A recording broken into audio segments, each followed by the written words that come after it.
Welcome to Conversations from St. Norbert College, a program that encourages good discussion in our community on today's local and global issues. Now, your host for Conversations from St. Norbert College, author, professor, and nationally known sports economist, Dr. Kevin Quinn. Welcome to Conversations from St. Norbert College. I'm Kevin Quinn. We begin by focusing on the Women's Fund of the Greater Green Bay area and a big event they have every year called the Power of the Purse. Here to talk about it is Bridget Krage O'Connor, a board member on the Women's Fund and chairperson of their marketing committee.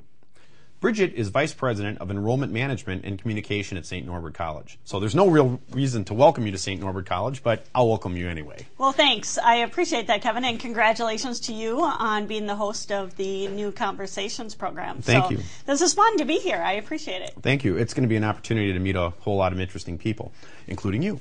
Tell us a little bit about the Women's Fund of the Greater Green Bay area and what in particular makes this organization unique. Sure. Well, I'd be happy to. First of all, St. Norbert has been very pleased to be a part and to be having women who work at St. Norbert also involved with the Women's Fund for many years. My role is on the executive committee of the Women's Fund board, and I assist with the marketing and the promotion of the Women's Fund. So this is a great opportunity to be able to tell a little bit about the story behind the story. And the Women's Fund is an organization that is committed to raising dollars and raising funds for programs and services that assist women and girls in the Greater Green Bay area.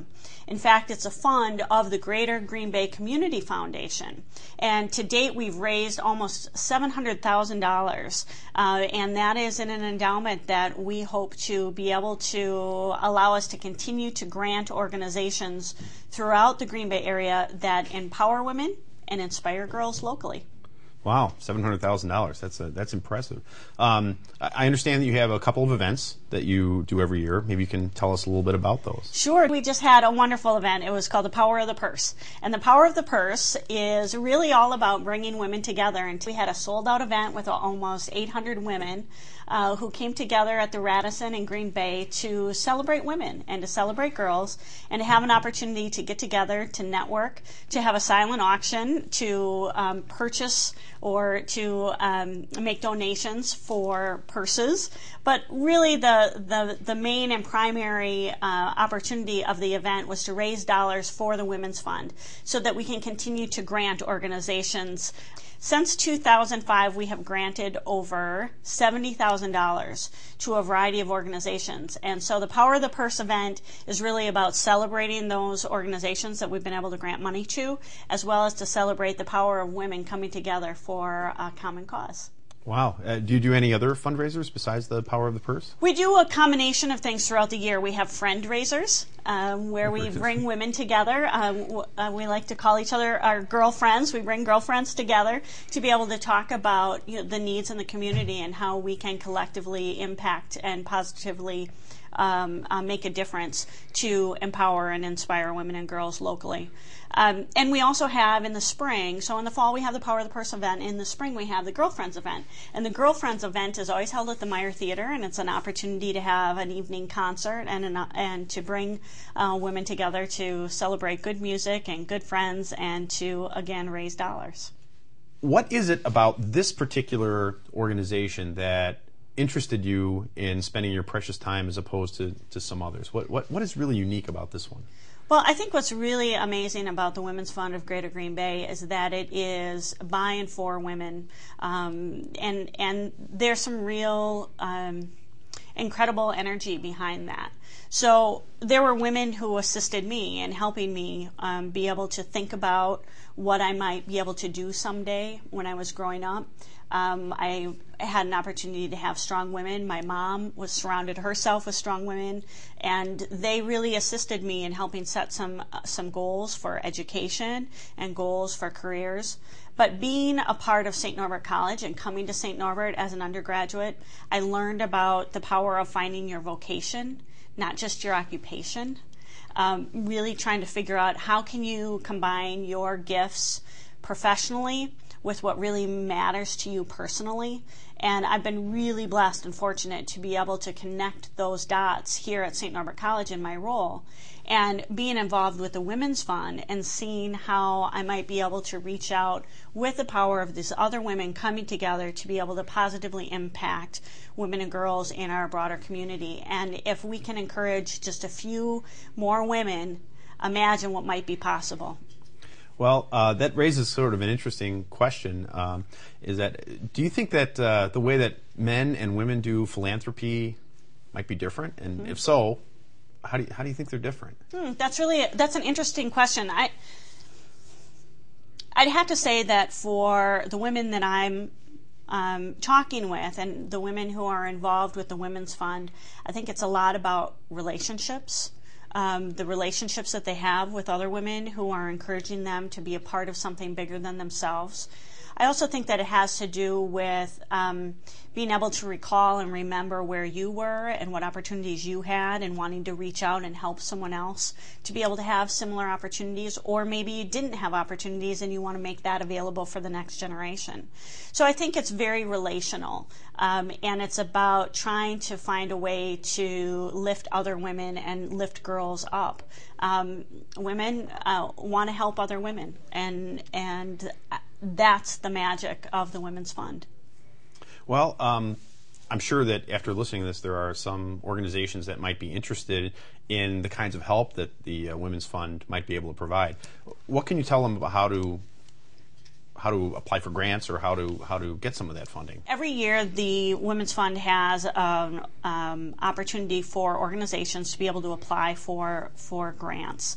And you submit those to the Green Bay Community Foundation, and the Green Bay Community Foundation and Martha Arndt assists in gathering the information and partnering with organizations who would like to be considered to receive some funding.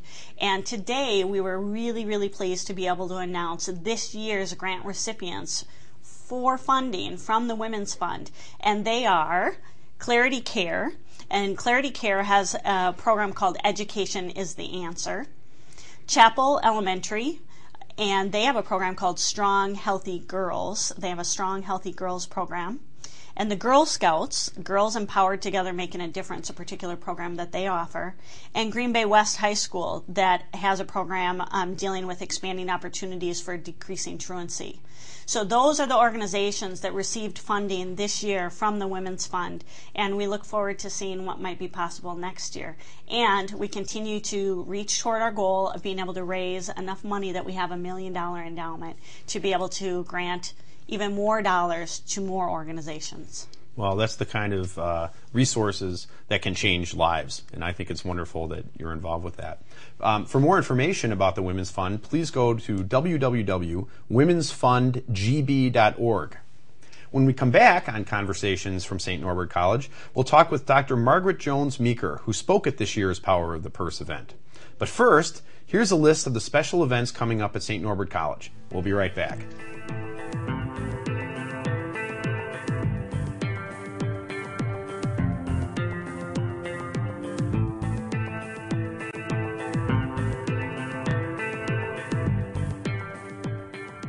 Welcome back. Joining us now is Dr. Margaret Jones Meeker. Dr. Meeker is a pediatrician who has practiced pediatric and adolescent medicine for 25 years. She's the author of 5 books, including the best-selling Strong Fathers, Strong Daughters, 10 Secrets Every Father Should Know, and Boys Should Be Boys, and Your Kids at Risk. Her most recent book, The 10 Habits of Happy Mothers, Reclaiming Our Passion, Purpose, and Sanity, will be released in the spring of 2011. Dr. Meeker is a popular speaker on pediatric health issues and child-parent relationships. She's an assistant clinical professor at Michigan State University College of Human Medicine and currently teaches medical students and physicians in residency training. She lives in Traverse City, Michigan. Welcome. Thank you for having me, Kevin. Well, in the first segment, we were talking a little bit about women and girls and helping them out. And you wrote a book, Strong Fathers, Strong Daughters, yes. That examined some of the relationships between fathers and daughters.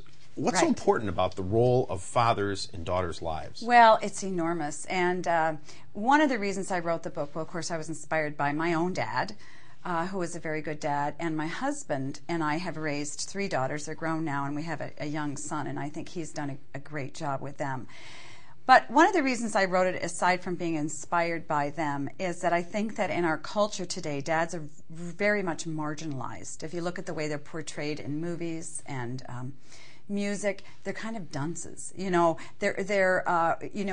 it's the mother or the kids who are the smart one. And I thought, that's really not okay. Because if you look at all the research, dads, for instance, are very instrumental in helping girls overcome eating disorders. They're very good in helping girls, stay away from drugs, alcohol, and all the bad stuff. And so I really wanted to look at that relationship with the dad and the daughter, and I wanted to help fathers see who they are through their daughter's eyes.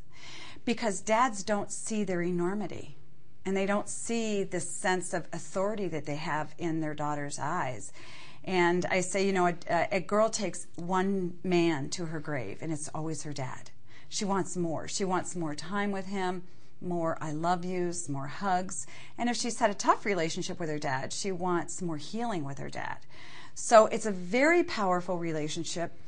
Dads teach their daughters how to relate to men as they get older, to their brothers, to teachers, to boyfriends.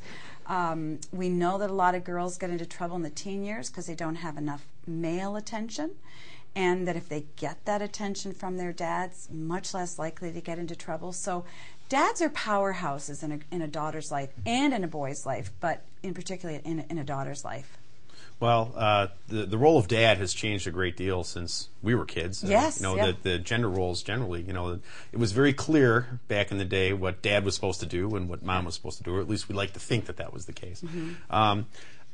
That's created some challenges, I think, for dads trying to figure out, what role they really should play. One of the roles that you say that they should play is hero. You say every girl needs a hero. Yes. How do you mean that? How do you be a hero? Yeah. Well, first of all, when a little girl is born and her first interaction with male love is through her dad, her first understanding of trust with a man is through her dad. If her needs are met by her dad and she looks up to him and learns to trust him, she gives him the role of hero. He is larger than life to her because she's so young. So it's not a role that a dad has to earn in his daughter's eyes. It's given. She gives it. So I'd say to dad, the great news is you're already there, just don't topple over. But what does it mean for a dad to be a daughter's hero? Because a lot of dads say, okay, but what do I do? Does that mean I need to make more money? Does I need to give her a car when she's 16? I said, no.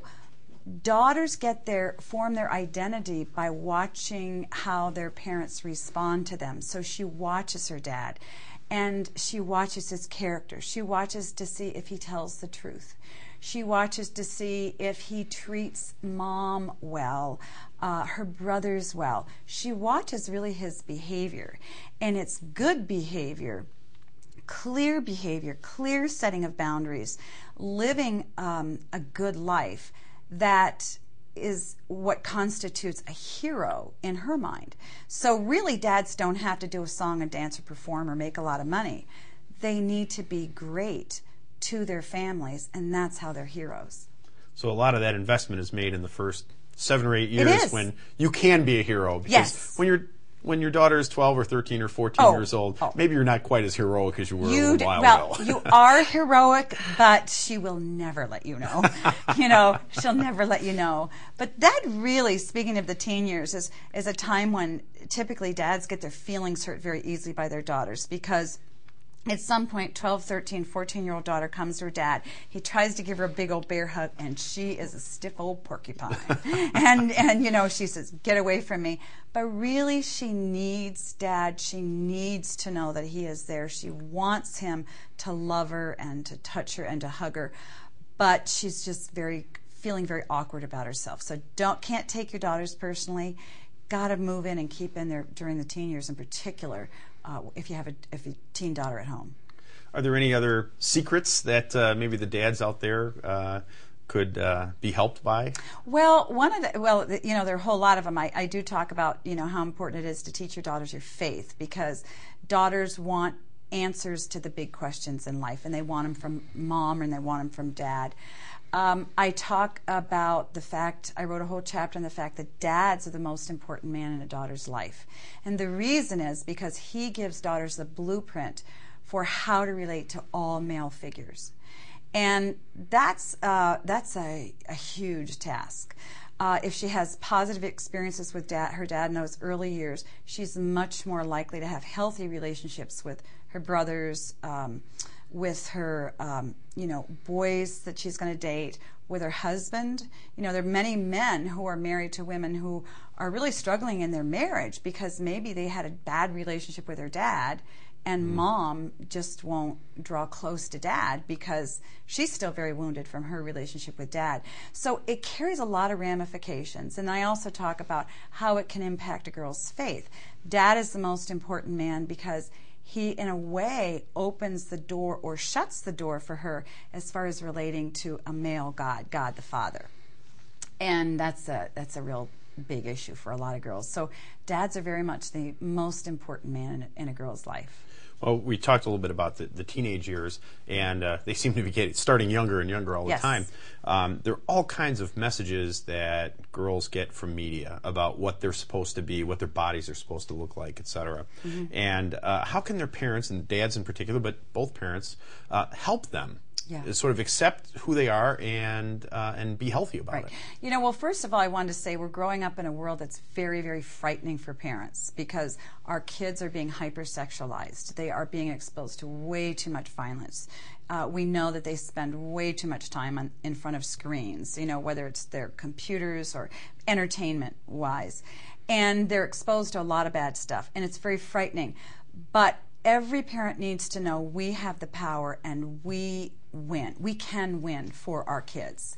It isn't just Madonna and, that kind of dates me. I know there are many younger, rap, singers and rap artists, but we really have the power. So what can parents do? Parents need to keep their eyes open and understand that their young girls and young boys are being hypersexualized. The culture out there is telling them, if you want to be anybody, this is particularly to girls, if you want to be anybody, you better be skinny, you better be pretty, and you better be sexy. And to boys, it says, if you're going to be anybody, you need to be sexy also, and you need, particularly in high school. And believe it or not, I would say the majority of high school students believe that they have to be sexually active before they end high school. It's just the way it is. There's no choice about it. So this is what's really going on. So what can parents do? Parents need to, I feel, really take charge of screen time, limit it. They need to have, electronic-free time in their homes where everybody shuts off the BlackBerry, cell phone, internet. I know. Uh-oh. I know. It hits home, doesn't it? And so that we can really learn just how to interact and have some real intimacy with their parents and connect with them in a healthier way. So that's the most important thing. The other thing that parents can do is that when daughters are dating age, dad needs to be around.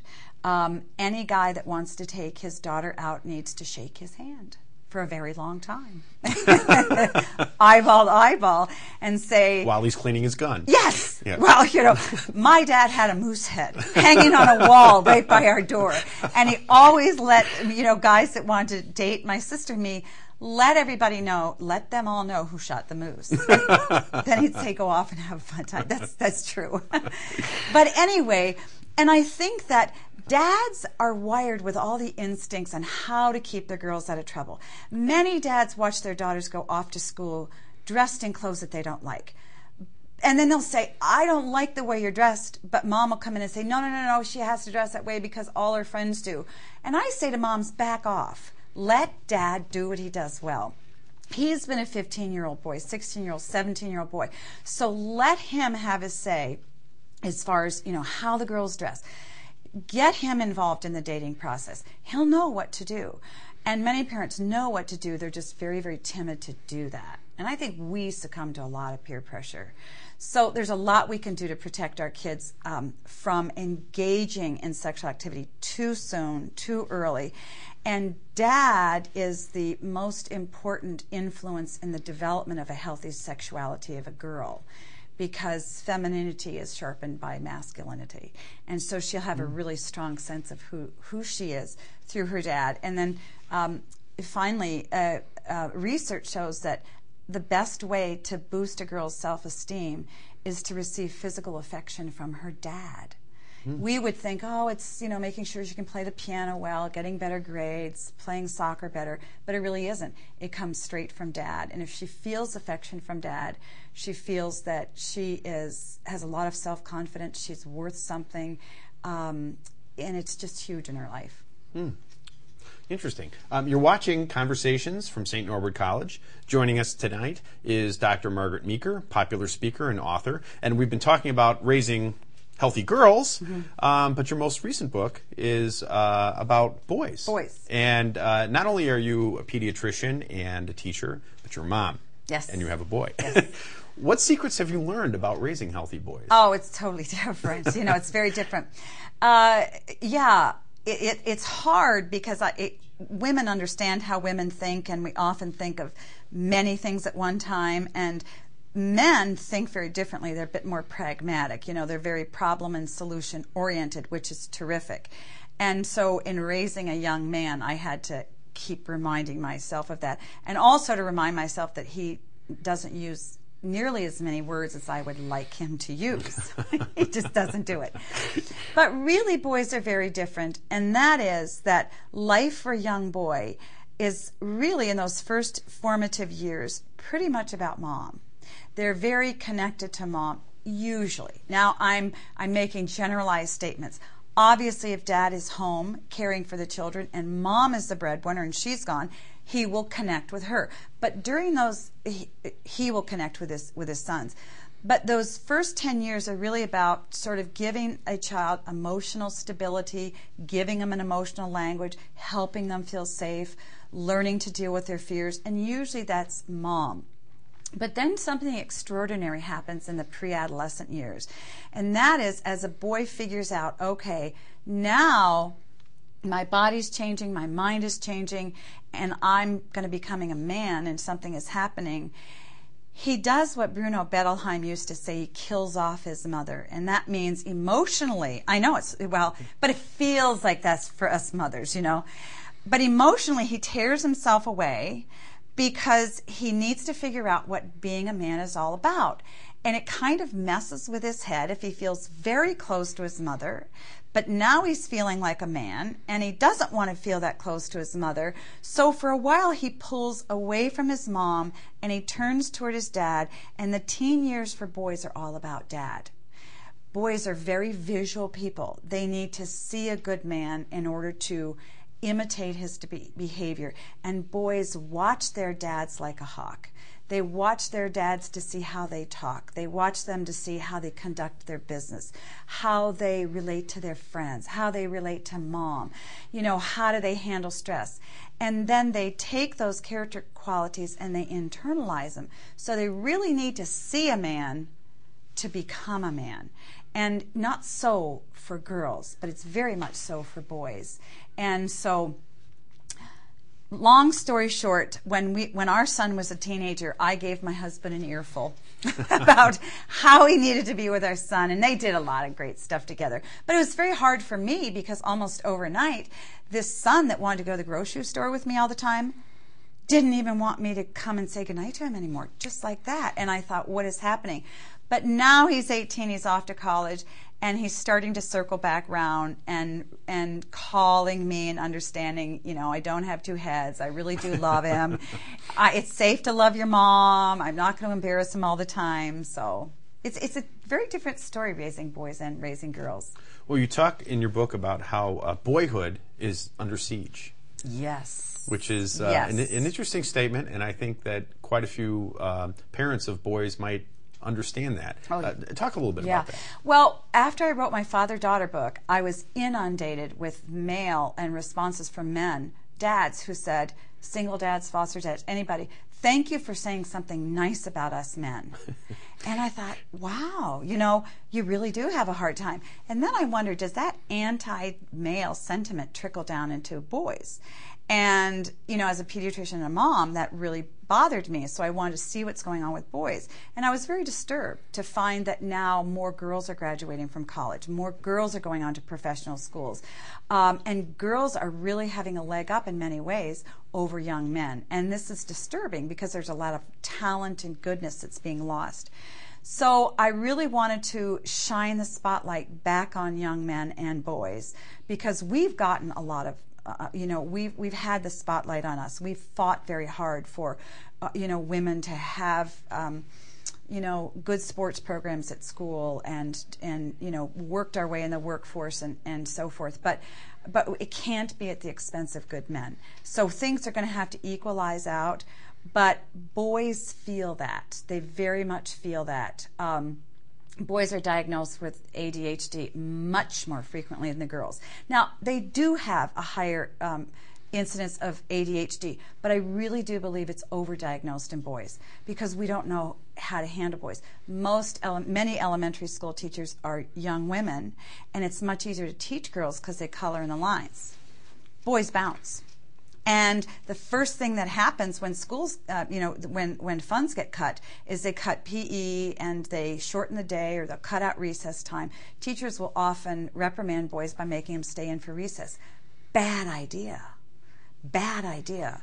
Playgrounds with schools that have any boys in them should have a couple trees in them. They have, boys need to move. And so there's this, really starting from early elementary school onward, there's this sort of just go away, you're really bothering me sort of mentality. When you come to the teenage boys and you even say those words, teen boy, and you think of what would a teen boy in a poster look like if you're driving down the highway. Chances are you'd find a figure of a guy who's got a few tattoos, who looks very angry, whose pants are almost to his knees, and he's standing there snarling at everybody. Well, that's really just not the way a lot of teenage boys are. They're terrific people. They're wonderful people. And particularly when it comes to the barrage of sex and violence in media, it's boys who get hammered because boys are the ones who play the video games, and it's all sex and violence. And it's changing them. It's wiring their brains differently, and now we know that boys who spend too much time with violence in media and games in their teens end up being more aggressive in their 20s. And that's why I say that boys are under siege. Their sexuality is under siege, and they're just being sort of squeezed from all angles. And I just need to, and that's why I felt I need to speak up on behalf of boys. Well, thank you very much, and this is fascinating stuff, but unfortunately, we're out of time. Thank you. Anyone who's interested in these fascinating topics should check out some of Dr. Meeker's books. They're good reads, and I've had an opportunity to take a look at some of them in the last week. I hope you've enjoyed our show. Until next time, I'm Kevin Quinn. Best wishes for good conversations from St. Norbert College.